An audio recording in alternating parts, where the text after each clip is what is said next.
Sliding வந்து rate அதிகமாகும். ஏன்னா ஸ்லைடிங் வீல்லாம் உங்களுக்கு செட் பண்ணுறதுக்குலாம் ரேட் வந்து அதிகமாக போடுவாங்க. அதை விட பெஸ்ட்டு இது வந்து எந்த ரேட்டும் உங்களுக்கு வராது. நம்ம என்ன அந்த ஹைட்டு வித் எடுக்கிறோமோ அந்த ரேட்லேயே இது போடலாம். இது போட்டிங்கன்னா நீங்கள் ஒரு அடி மட்டும் இந்த கட்டிலுக்கும் இந்த கப்போர்டுக்கும் ஒரு அடி கேப் இருந்தால் போதும். கீழே வந்து நீங்கள் ஓப்பன் பண்ணிக்கலாம். அதுக்கப்புறம் ஃபஸ்ட்டு கட்லரி, கீழே வந்து பிளேட்டு கொடுத்துருக்கோம்.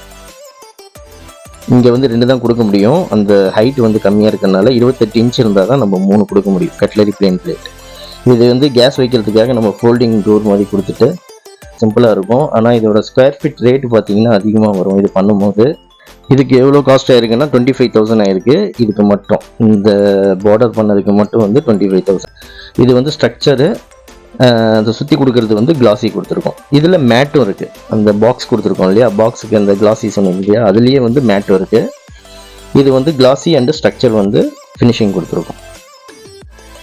இது வந்து இன்வெர்டர் வைக்கிறதுக்காக லாஸ்ட்டாக ஒரு பாக்ஸ் ஒன்று பண்ணியிருக்கோம். இந்த டிவி பாக்ஸ் வந்து நம்ம எல்லா டிவி யூனிட்டும் பண்ணுற மாதிரி தான் பண்ணியிருக்கோம். மேலே வந்து ஒரு ஷெல்ஃபு, அதில் வந்து 3 லைட்டு கொடுத்துருக்கோம். இந்த லைட்டு மோஸ்ட்லி வந்து நீங்கள் வேணும்னா போடலாம், இல்லைன்னா அது தேவையில்லை. ஏன்னா டிவி மாட்டும் போது நம்ம லைட்டு போட்டு டிவி பார்க்க போகிறதில்ல, அது சும்மா இப்போ ஷோக்காக மட்டும்தான் போடுவோம். அது